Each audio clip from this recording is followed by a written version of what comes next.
Well, first off, I know I've already said this, but again, Happy Easter! Happy Easter! I'm sure Horace will get us louder by the end of the service, right? Now, today is Easter Sunday, of course, and just 1 week ago on a Sunday, we were gathered in this same place, also on a celebratory day, right? We gathered last Sunday for Palm Sunday, remembering and celebrating Jesus' triumphant entry into the city of Jerusalem. And we celebrated because the people that day were celebrating Jesus. They were hopeful. They were expectant. Here was someone who was going to do something important. So they thought. Last Sunday was a day of celebration. Today is a day of celebration. But in the week between these two Sundays, a lot has happened. If you joined us for any of our Holy Week services, you will have, of course, heard the story, and I think it's a story that you likely know well. We gathered here for Maundy Thursday, not only remembering Jesus' Last Supper and his final act of teaching when he taught the disciples that they ought to wash one another's feet, literally, perhaps at times, but of course, also figuratively. That is, those who wanted to lead in the church needed to start and really end too by serving. But after that meal, the story on Thursday continued. Jesus went to the Garden of Gethsemane, and there he prayed. And what was interesting is that Jesus' prayer in the garden was actually full of anxiety and fear. Jesus was worried about the coming violence. And indeed, in the garden, Jesus prayed that somehow, even at that late hour, somehow that the betrayal, the arrest, the interrogation, the torture, and his execution on the cross, that somehow he could still avoid that fate. And what I reflected on Thursday, and what I've been reflecting on throughout Holy Week, is the question of control. Who's in control of this story? Because it struck me that as Jesus was there praying to avoid the cross, of course, knowing that he was indeed going to face the cross, it was clear that Jesus was not in control of this situation. Forces were at work that were opposed to his will, and ultimately he was powerless to overcome them. Jesus, Thursday night, was not in control. Of course, we gathered then on Good Friday, and we heard just how out of control things indeed were. Jesus was betrayed and arrested, interrogated, and tortured and sent to the cross. And again, I wondered, okay, who's in control? If Jesus isn't in control of this situation, who might be? And of course, the most obvious candidate is Pontius Pilate, right? The Roman governor of Judea. Certainly, he had the power in this situation. He ultimately was the one who would either condemn Jesus or spare Jesus the cross. And although at first glance it might seem like Pontius Pilate was in control, when we actually listened to the reading, we heard John chapters 18 and 19 on Friday, we heard that Pilate certainly had power, but I don't think he had control. He didn't understand who Jesus was. He didn't understand what Jesus was teaching. And ultimately, what he felt was not control, but fear. Afraid, perhaps, of Jesus. Afraid, I think, most of all, of what the emperor would do if Pilate spared Jesus, and then he ended up being a problem for the empire. And it was out of fear, not out of control, that Pilate ultimately condemned Jesus. So Jesus wasn't in control. Pilate wasn't really in control. Who then was in control? Perhaps we expect, perhaps we hope that it was God who was in control, that despite the horror of the cross, that somehow this was a part of God's plan. But again, in their midst, and they respond by killing God. So Jesus isn't in control. Pilate isn't in control. Even in a sense, at least for that one day, God doesn't really seem to be in control either. Situation indeed seems utterly out of control. Then last night we gathered for our Easter Vigil, and we heard a different reading about Mary Magdalene going to the tomb. And she was going to the tomb, of course, not to meet Jesus. He had been killed. She was going there to prepare his body for burial, to ensure that he would have a proper Jewish burial. One last act of loyalty and kindness for her teacher and her friend. She shows up at the tomb, and what she finds is another absence. Jesus' body is missing. And just as in our reading today, we hear that she assumes the worst, that someone perhaps has stolen his body. Perhaps a Roman soldier has stolen Jesus' body in order to desecrate his body. That's the kind of thing that Roman soldiers sometimes did. At the empty tomb, unsure of where Jesus' body is, Mary Magdalene is very much not in control. She doesn't understand what's going on. So throughout the last 3 days, what we have is situation after situation where things are utterly out of control.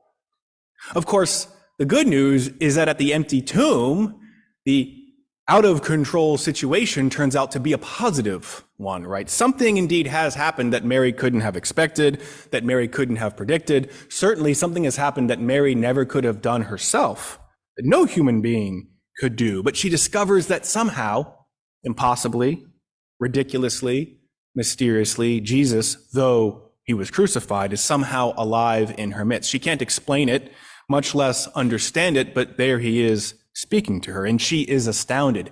She's out of control, but for the first time in our Holy Week narrative, for the first time in these last 3 days, the lack of control doesn't seem so bad. Up until this point, the human lack of control has been a source of anxiety and fear. It's felt oppressive. But now the lack of control almost feels reassuring. The God of life and love shows up in a story dominated by hatred and death. This is just a long-winded way of saying that at the empty tomb, Mary is confronted by God's grace. It's God's grace, right, that Mary discovers here. Now, grace is one of those words we use a lot in church, but I'm not sure we always stop to try to explain what it means. It can feel like one of those technical theology terms that kind of floats around above us. But grace is really a simple concept. Grace just means a gift. Grace means gift, God's gift. Now, God's gifts are always pure and free gifts. What makes something a gift is that it is freely given.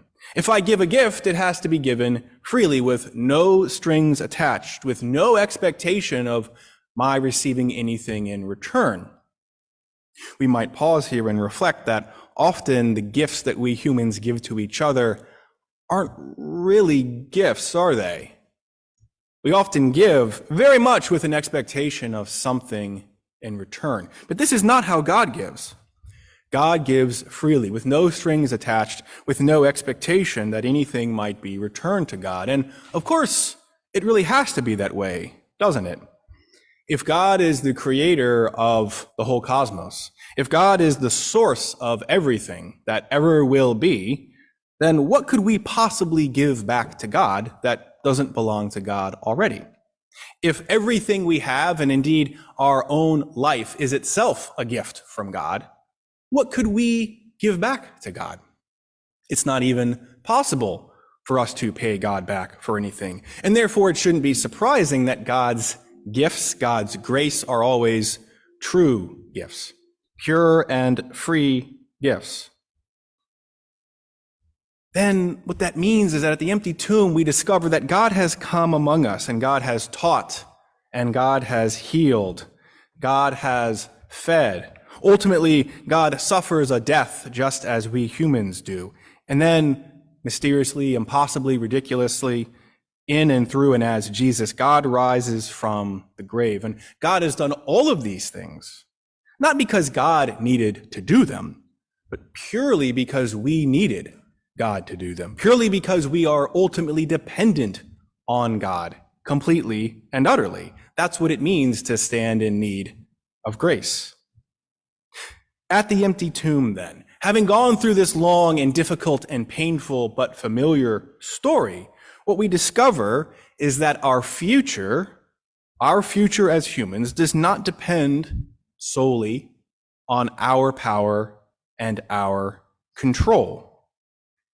We are often out of control, and that often produces anxiety and fear, and it often produces terrible outcomes, like innocent people dying on the cross. But there's also the possibility of this positive out of control, that we might discover God's grace also at work in the world. It's not only forces of hatred and death that operate in the world, although they certainly are here, as we have learned over the last few days, but also there's this force, this presence, this spirit, this grace at work, driving us instead towards life and love. What Mary then, I think, discovers is that if we want to live good lives, whatever that might mean, and we might need to think more about what it means to actually live a good life. But if we want to live a good life, we actually can't achieve that by trying to control everything. Although certainly I think our society teaches us that that's what we need to be doing. But instead, Mary hears the good news that a big part of our vocation as humans is to figure out how to recognize and receive God's grace. To be ready for God to do something unexpected, for God to do something that we are not in control of. And of course, that can be hard to do because we want to be in control. We desire that control. We don't want to trust anyone, and that includes God. It's worth noting that in our gospel reading today, we have 3 people show up at the tomb, right? Peter, this other unnamed disciple, and Mary. Peter and the other disciple, presumably a man, they show up at the tomb and they don't see anything. God's grace is active there. They don't see anything. It's Mary who looks in and is able to perceive what is actually going on there. As impossible, as ridiculous, as mysterious as it is, it's Mary who notices the angelic presence, who somehow perceives God's grace at work. It's then Mary who meets Jesus resurrected. Presumably God's grace was there for Peter and the other disciple, but they don't recognize it. And therefore they don't receive it, at least not yet. They will depend on Mary to be their apostle so they might know the good news. That's the thing. To say that we depend on God's grace doesn't mean that we're supposed to sit around and do nothing. But what it means is that a big part of our vocation is to learn how we might recognize God's grace and receive it. That's the thing about gifts, right?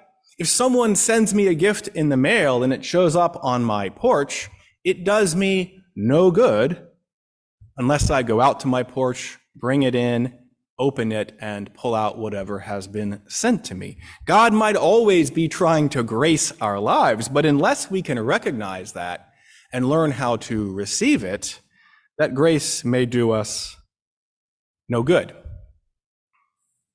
That, I think, is one of the many lessons that Easter is trying to teach us.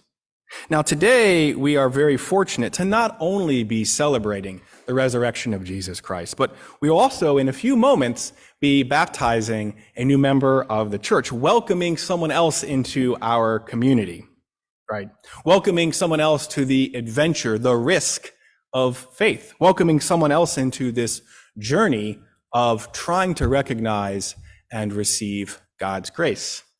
We're going to be baptizing Robin. His formal name is Robert. You'll hear me call him Robert, but he most often goes by Robin. I think he's over there with Catherine. Catherine's waving. There he is in the yellow shirt.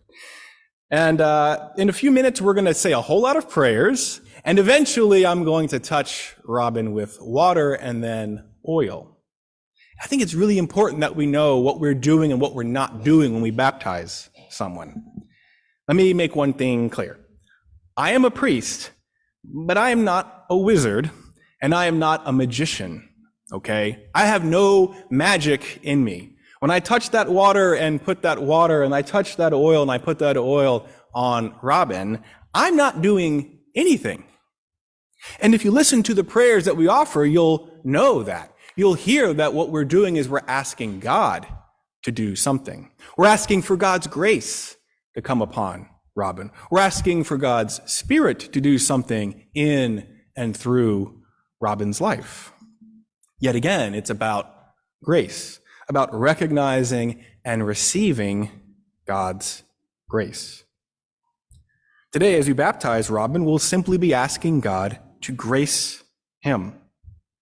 And again, to welcome Robin into our community where we continue to learn and to struggle with how to seek, recognize, and receive God's grace. A lifelong journey, to be sure. What the resurrection then teaches us, part of what it teaches us, ultimately is that we human beings, we cannot save ourselves. We human beings, we cannot restore our world. We cannot heal and repair the profound brokenness of our world, not on our own. We need God's grace to do it. Ultimately, our salvation, the restoration of our world, is God's work. We are called to do work. Make no mistake. But our work is to assist God in God's labor in this world.